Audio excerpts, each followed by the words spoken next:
Hello all, welcome to Thinkers series. Sociological Thinkers is the lifeline of sociology. If you study one unit, you will be able to write around 80% of the answers in sociology. That unit is unit number 4 in paper 1 sociology. It is not just present in paper 1 sociology. What these paper 1 sociologists have spoken is very relevant for paper 2, that is Indian society also.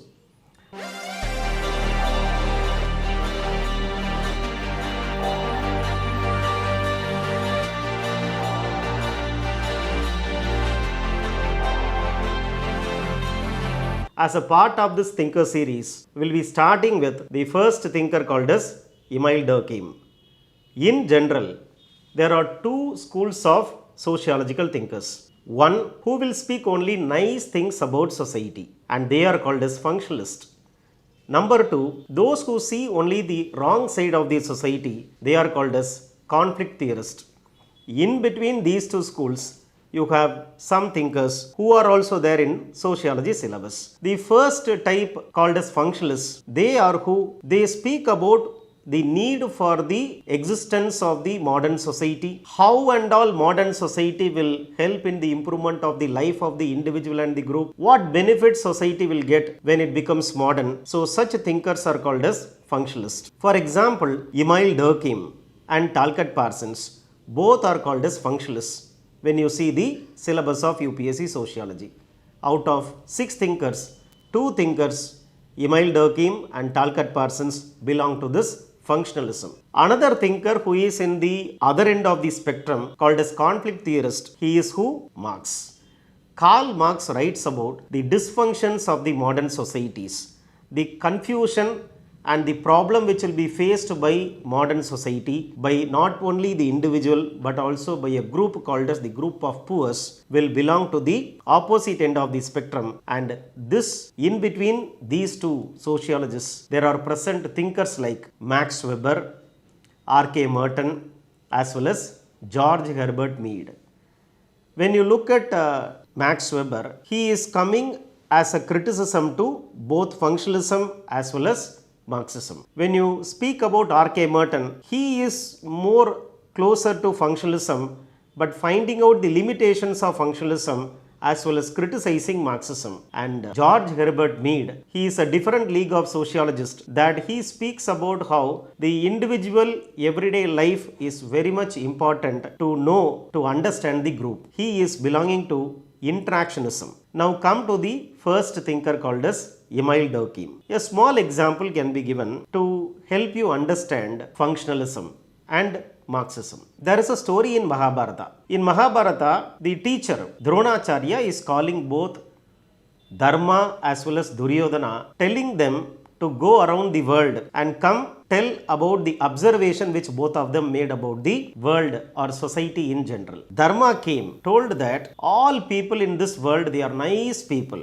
They are very, very happily living. On the other hand, this Duryodhana told that all people are very cunning people. They are very hostile people. They are very warring type of people. So the same analogy will apply to functionalism and Marxism. Like Dharma is functionalism, like Duryodhana is Marxism. Both are correct. Why? Because these are the two sides of the same coin. Now coming to the first sociologist of functionalism called as Emile Durkheim. Durkheim was born in France. You should understand that the birthplace of a thinker and the social background he belongs to is very much influencing the theory written by the thinker. Being a Jew person who is stressing more on community well-being and solidarity, Emile Durkheim writes only on how there is a need for social cohesion or social solidarity. He has written 4 important works. One is about the social fact, second is about suicide, third is about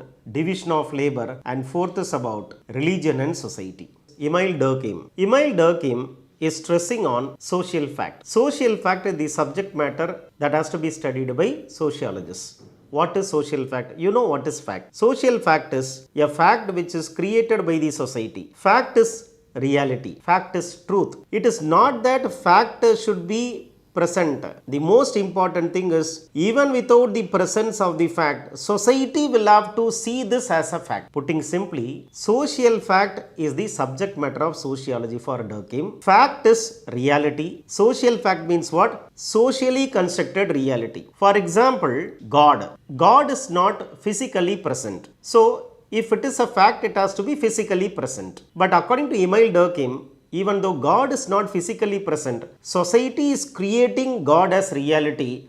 Therefore, God is only a social reality.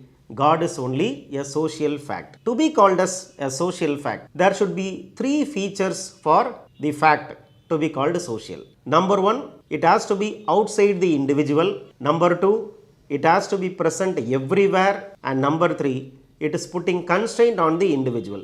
Actually speaking, these three are the features of the fact, and these three are the features of social fact as well. Social fact was studied by Durkheim because for him, society is everything. Society exerts pressure on the individual, and individual is acting as per the dictations coming from the society. So, there are present physical facts, there are present biological facts, there are present chemical facts, there are present economic facts, psychological fact. But for Emile Durkheim, social fact will have to be seen by sociologists. So, there are many dimensions of fact, and one such dimension is social fact, and that has to be the concern of sociology. Then he speaks about division of labor. He says that division of labor is not just an economic fact. Division of labor is a social fact. Simply, you are going to work not just to get money. You are going to work because you have friends in your workplace. You are having a sense of we feeling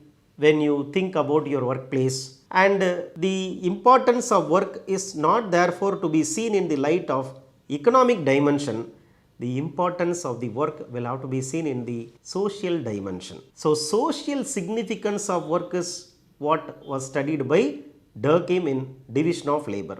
Because economists were talking only about the economic significance of work. Take for example Adam Smith. He speaks only about work from efficiency point of view. But Durkheim speaks about work from ethics point of view. So one looks at work from the efficiency, the other is looking at work from morality. He says that the purpose of division of labor is to cause social integration. Because when you go to work, you have a community in your workplace, you listen to what they say. You don't even listen to what the company owner says. You listen to what your fellow workers are saying, what your friends at work are saying. So, a sense of we feeling comes because of the work, and it is not to be seen in terms of the production. It has to be seen in terms of a moral regulation and moral integration. That is what is the essence of division of labor. He speaks about suicide. It's a very interesting study which was studied by Emile Durkheim, that suicide was seen as a psychological fact by psychologists. A person committing suicide is a person who has depression, psychic depression. That is why he is committing suicide. That is what is the common understanding about suicide. But actually Durkheim says, see, psychological reason is only secondary, sociological reason is the primary. A person is committing suicide not because of the mind, but because of the society. Take for example, a rich person's business is falling and he is committing suicide. It is not because of the economic loss that the person is committing suicide. It is because of the social criticism which will come when you fall in the business.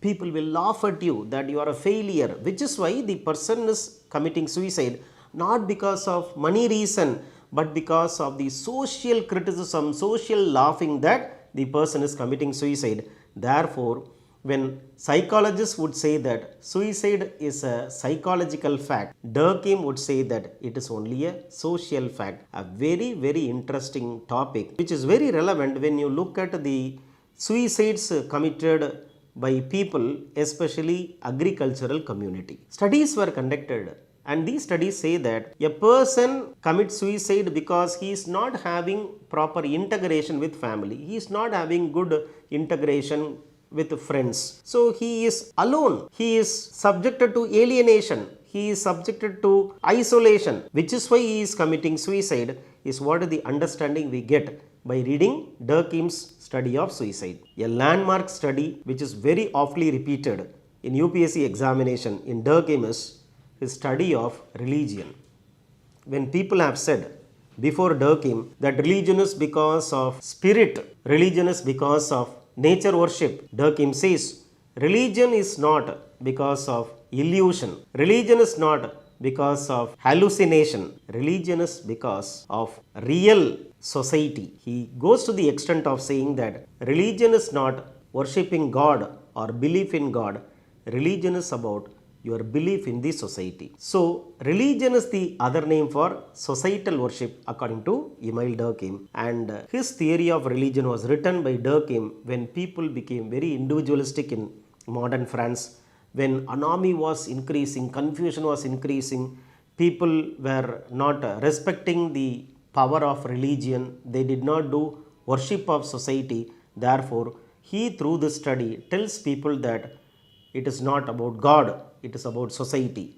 Because without society, people will not be able to exist at all. So, all through his work, may it be social fact, or it is division of labor, or it is religion, or it is suicide, Durkheim's central point is this, that society is everything. Individual will have to align his desires according to the will of the society. This is basically because of his Jewish background, which says that collectivity is all more important, that individual will have to sacrifice for the sake of collectivity. So this is the essence of Durkheimian sociology.